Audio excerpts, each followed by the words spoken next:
Kochani, i witam się z Wami bardzo, ale to bardzo serdecznie. Tytuł na pewno chwytliwy i teraz pytanie zasadnicze, czy jest to tak zwany clickbait? Dla tych, co nie wiedzą, clickbait oznacza to tytuł zrobiony tak, żeby się klikał, żeby ciekawość nas zjadała i nie zawsze summa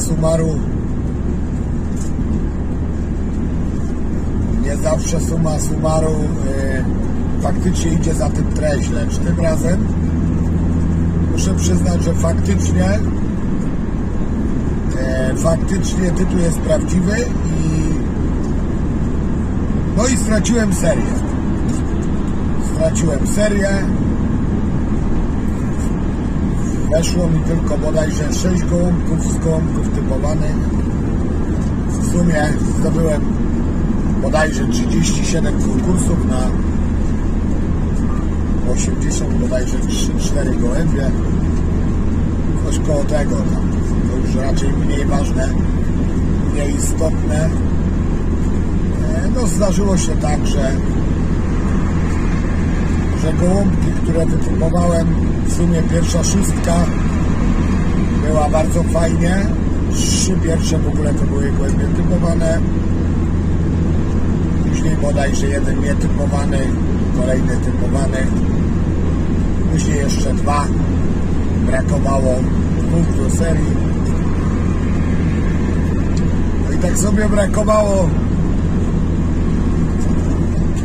jeszcze przez bodajże pewnie około 2 godziny. Co nie znaczy, że jakieś tam gołębie nie siadały, bo siadały. No nie było to co te pierwsze 2 loty, co te próbne kabiny.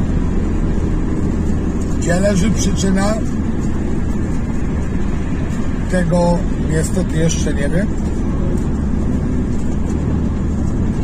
Ponieważ, jak wiecie, dłuższy czas mnie nie było. Byłem gdzieś tam na wakacjach. Troszeczkę podglądywałem w kamerach. Wydawało mi się, że jest wszystko ok. Czy to po prostu jakiś tam pech, czy jakiś błąd w przygotowaniu, czy zaś coś niedobrego dzieje się z gołębiami, nie wiem.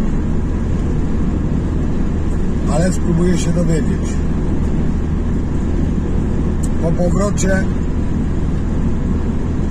tak ćwiczę trochę te gołębie, patrzę, co tam jest grane. Nie widzę jakichś większych odstępstw od normy i tak naprawdę póki co odpowiedzi na te pytania nie znam. Sprawne oko widza może też wyświetlić, że przecież mówiłem, że się nie ścigam. I to się zgadza. Aczkolwiek nie ukrywam, że po 2 tak fajnych biciach gdzieś tam apetyt urósł i skoro idzie aż tak dobrze, to dlaczego by nie? No ale życie zweryfikowało.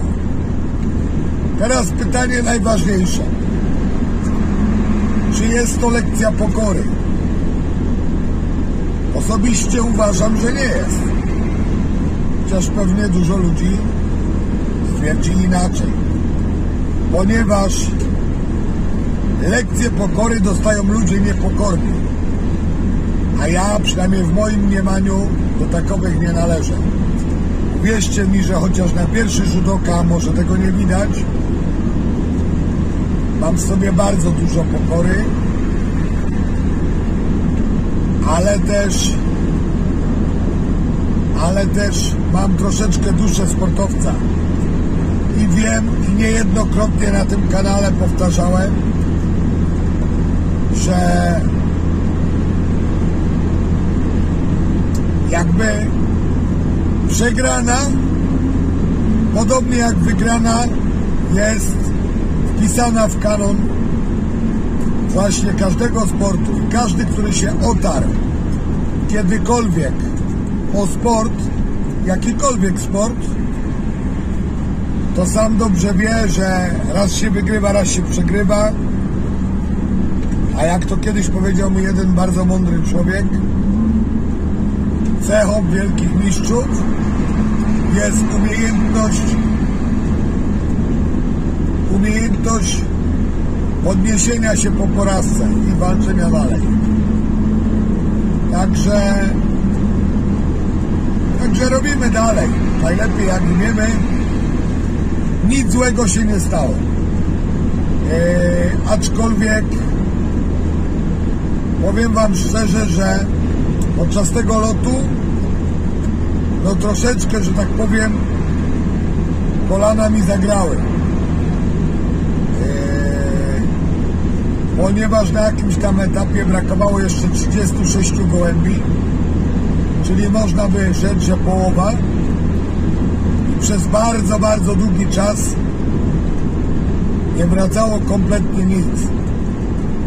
A jak wiecie, mówiłem to nieraz, nie wynik, ale już na pewno zależało nam, żeby troszeczkę inaczej jak w innym roku, w innych latach w zasadzie móc samemu selekcjonować gołębie, a nie żeby bez sensu je pogubić i potem niestety to co jest, fajnie, że chociaż wrócił i tak dalej, może zostać. Jak wszyscy wiemy, sytuacja w oddziale naszym była nie najlepsza z gołębiami dorosłymi.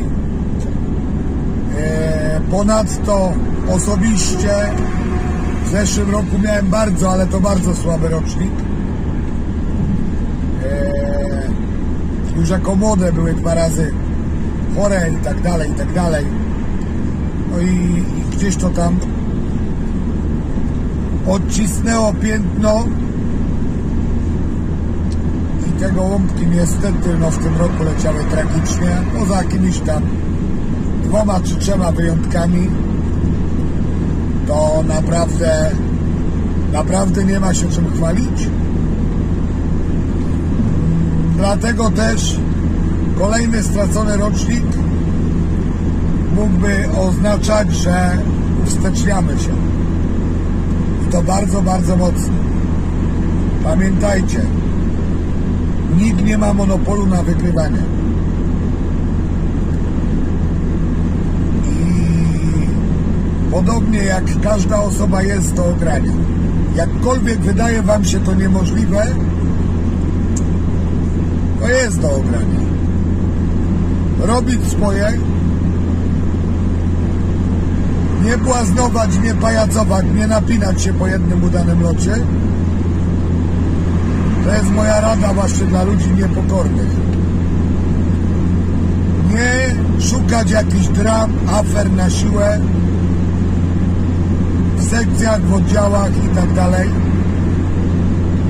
Oczywiście trzeba walczyć o swoje, ale często hodowcy naprawdę widzą rzeczy, których nie ma i to jest trochę przerażające. No niemniej jednak, tak jak powiedziałem, gdzieś tam w swoim zaciszu domowym starannie przygotowywać, jakby każdy lot był lotem ostatnim. Staramy się robić wszystko na 110% tak zwane, zarówno w gołębiach młodych, jak i w gołębiach starych, a raczej ładnie mówiąc dorosłych. Także jak mówiłem, co jeszcze ciekawego właśnie chciałbym dodać o tym locie, tak jak powiedziałem, że bardzo, ale to bardzo długi czas nie wracał żaden gołąb, kompletnie żaden, a w powietrzu wisiało nam jeszcze 36. Co jeszcze bardzo ciekawie, gdzieś po około 2 godzinach nagle z kierunku przyleciało 15 moich gołębi razem, grupa gołębi po 2 godzinach. rzecz prawie że nieprawdopodobna. No i tu należy zastanowić się, co się stało. Jak to możliwe, że one gdzieś tam się w tym powietrzu poszukały, że cała grupa po 2 godzinach potrafiła przyjść do z kierunku. Jeśli byłyby za słabe, to uważam, że i tak powinny przyjść nieco szybciej, bądź w ogóle nie przyjść, jeśli byłyby jakoś super chore czy coś w tym rodzaju. No i teraz można się domyśleć. Ja sobie przeanalizowałem tą sytuację i przyznam się szczerze, że według mnie jest bardzo wysoko prawdopodobne, że jakaś duża grupa gołębi musiała pójść w innym kierunku i uważam, że był to kierunek przeciwny, i kiedy zajarzyły, już jak były bardzo, ale to bardzo daleko, że lecą nie w tym kierunku, co powinny, zaczęły się cofać. I po prostu stąd też ten dziwny nalot 15 sztuk od razu po 2 godzinach lotu. Absolutnie nie doszukuję się jakiegoś drugiego dna, ponieważ też bardzo często hodowcy szukają gdzieś tam win, przyczyn w wypuszczeniu, w jakimś tam mataczeniu. Ja nie mówię, że we wszystkich sekcjach, we wszystkich oddziałach jest to tak wszystko picabello, bo zapewne tak nie jest. Dlaczego mamy przykłady zresztą w ostatnich miesiącach bardzo, że tak powiem, natężone. Aczkolwiek ja należę do ludzi, którzy najpierw szukają winy u siebie. No na pewno trudno powiedzieć, że gołąbki zostały źle wypuszczone, skoro konkurencja wbiła bardzo dobrze, czego im oczywiście gratuluję z całego serducha, bo uważam, że tak to powinno wyglądać. Szacunek musi być i to nie ma dwóch zdań. W naszym sporcie troszeczkę właśnie brakuje, zauważyłem, tego szacunku i bardzo dużo jadu. Bardzo dużo jadu, zarówno u tych najsłabszych hodowców, podobnie jak u tych bardzo dobrych. No. Zasada jest prosta, kochani. Ludzie są tylko 2 rodzaje ludzi, tak samo jak 2 rodzaje gołębi. Są ludzie dobrzy i są ludzie źli. I bez względu na to, jakie wyniki osiągasz, nie znaczy, że jesteś super człowiekiem, bo jak życie pokazuje, bardzo często to nie idzie w parze z sobą. I podobnie jak z gołębiami. Osobiście uważam, że gołębie pocztowe dzielą się na gołębie dobre i gołębie złe. Lub jeszcze inaczej, powiem wam. Bardzo często gołębie, które nie wiedzieć czemu na twoim terenie kompletnie sobie nie radzą, zupełnie, idą gdzie indziej i robią po prostu furorę. Tak miałem ja i tak podejrzewam, że miało bardzo dużo hodowców. To jest jakby norma i za każdym razem krzyczenie, że hodowca, od którego kupiliśmy gołębie, nas oszukał, wykiwał. Ja troszeczkę inaczej do tego podchodzę i powiem więcej. Powiem więcej, zdarzało mi się kupić na przykład 15 gołąbków od hodowcy. Co ciekawe, z tych 15 gołąbków wyłuskałem sobie 2 super rozpłodowce, natomiast cała reszta to była, że tak powiem, kompletna pomyłka. I czy ja uważam, że hodowca, od którego nabyłem te gołębie, to zły hodowca? Absolutnie nie. Czy ja uważam, że ten hodowca mnie oszukał? Również uważam, że nie. Po prostu tak jest i musimy to brać na klatę. Musimy to brać na klatę. Jadę teraz na trening z gołąbkami, już tak wracając stricte, może nie do mentalności, a do gołąbków, na moje 47 km i będzie to jakiś tam kolejny może znak zapytania, jak one przyjdą. Co ciekawe, trenują w domu, przy domu. Rano powiedziałbym, że jak najbardziej poprawnie, żeby nie powiedzieć dobrze. Przynajmniej znakomita większość to gdzieś tam godzinkę to sobie robi bez problemu, a zdarza się, że robi też i 1,5 godziny. Jest jakaś grupka, podejrzewam, jak u wszystkich, w zasadzie pojedyncze gołębie, które siadają od razu. Jest grupka, która siada nieco prędzej, no i jest ta grupa, która naprawdę tam, że tak powiem, daje czadu, co widać nawet na te, które mogę wychwycić na listach konkursowych, ponieważ, co by nie powiedzieć, w kategorii lotników to jest tam naprawdę bardzo dobrze. Dodam, że w pierwszej 10 bodajże z naszych 7 gołąbków i to naprawdę cieszy. W tej chwili zajmujemy 4. miejsce, pewnie bez większych szans na jakieś tam poprawę tej sytuacji. Niemniej jednak, jak to mówią, jak się nie da, wracamy do punktu pierwszego i priorytetem jedynym znowu na tą chwilę stało się to, żeby mieć jak najwięcej tych gołąbków, a później już za blisko tydzień, może za tydzień z malutkim haczykiem, chwycimy się za głowę, mam nadzieję. Będziemy się zastanawiać, co z tym dalej robić. Raczej przelotowanych gołębi młodych no nie chciałbym się pozbywać,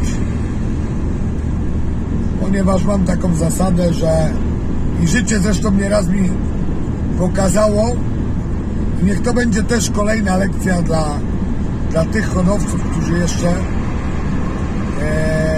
nigdy jakby nie wychwycili tego faktu, że gołąbki, które lecą gdzieś tam, troszeczkę zapóźniają, bądź lecą tak na granicy konkursu, powiedzmy, czy nawet przychodzą po konkursie, ale są zawsze, mają swoje takie tempo. W późniejszych latach, nie od razu dodam, bywają bardzo dobrymi lotnikami, a nierzadko, powiem wam szczerze, że są najlepszymi lotnikami w hodowli i to są tak zwane gołąbki na długie lata. Miałem naprawdę bardzo dużo takich przypadków, jak mój w zasadzie najlepszy gołąb Ciechocinek, który praktycznie jako młody roczny i powiedzmy do końca sezonu jako 2-latek nie reprezentował sobą nic, a w następnych latach robił konkursy dwucyfrowe i co ciekawe, naprawdę obijał dość mocno konkurencję, ogrywaliśmy tym naszym Ciechocinem, robił jedynki, to też tak nie jest, że gołąb tak zwany allround, to jak ma dużo tych konkursów, to one są jałowe. Nie, po prostu dobry gołąb przeważnie robi taki wszechstronny, mówimy o dobrym, ale wszechstronnym gołębiu.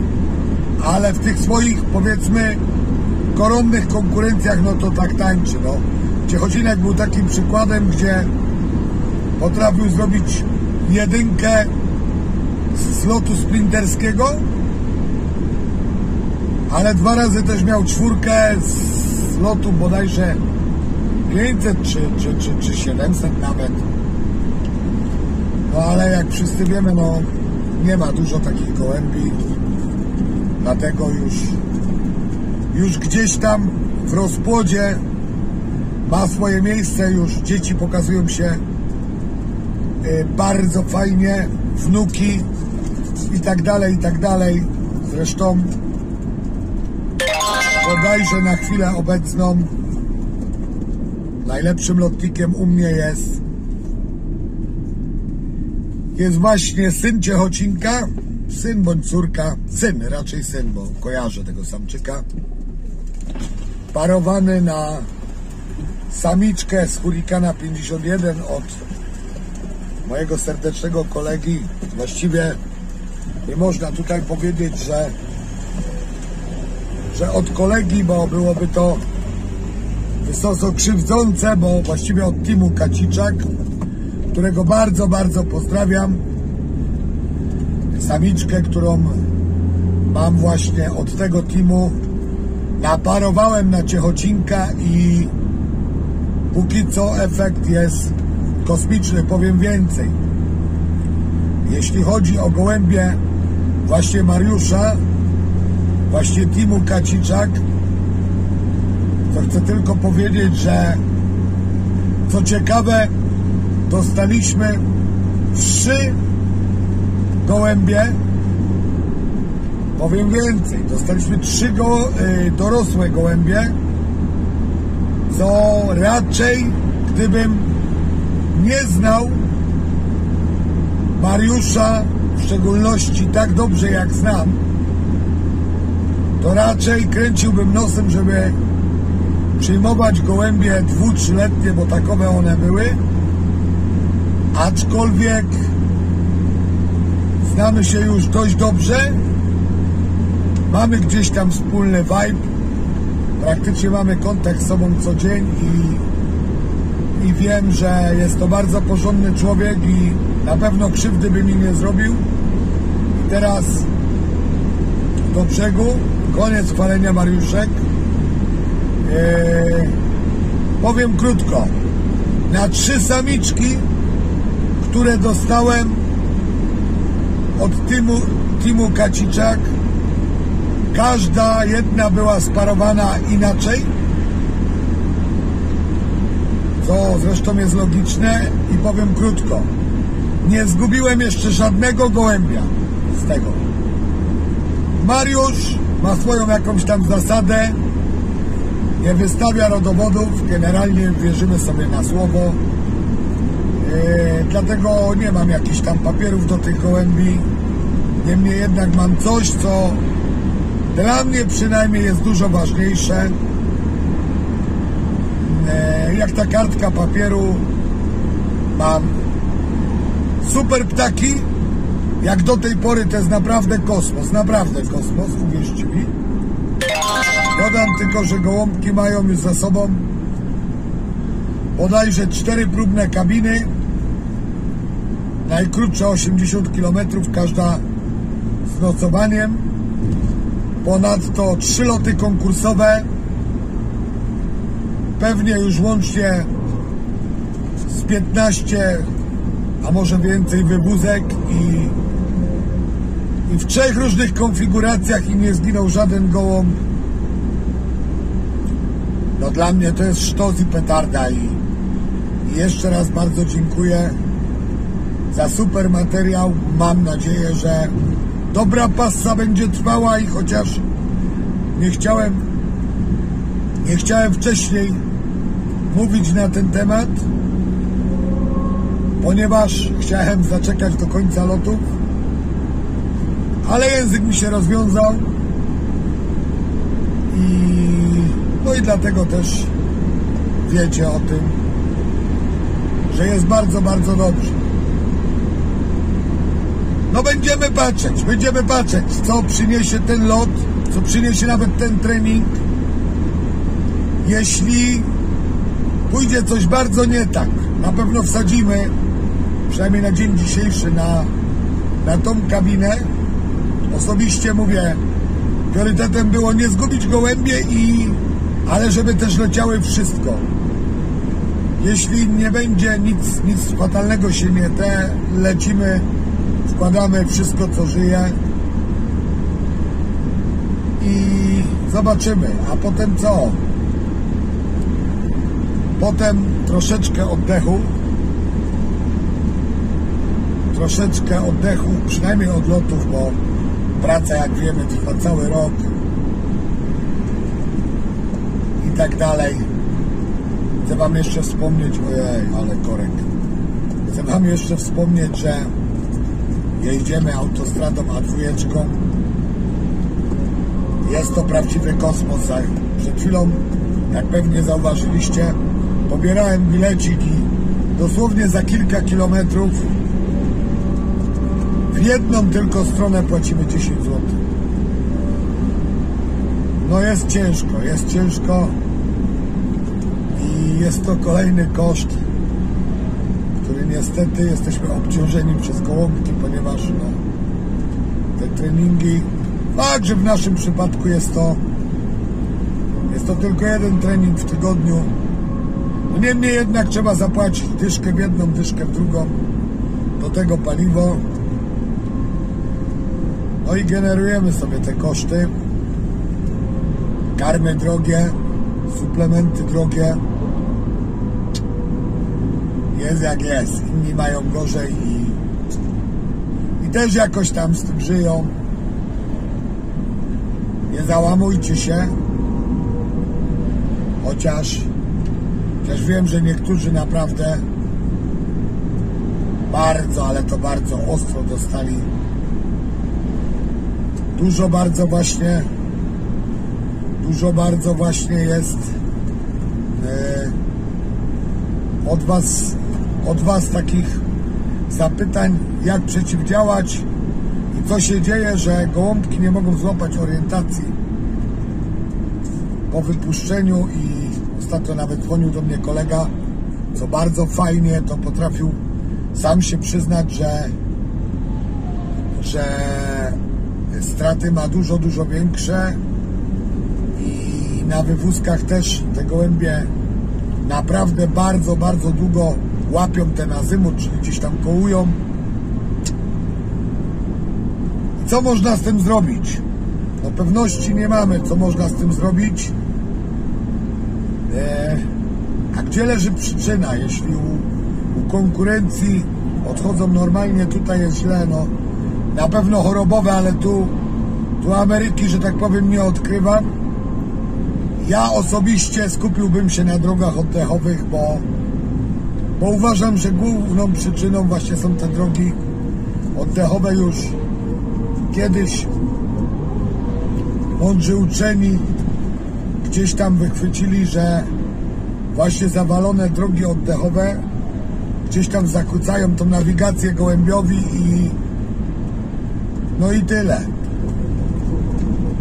tyle. I w to bym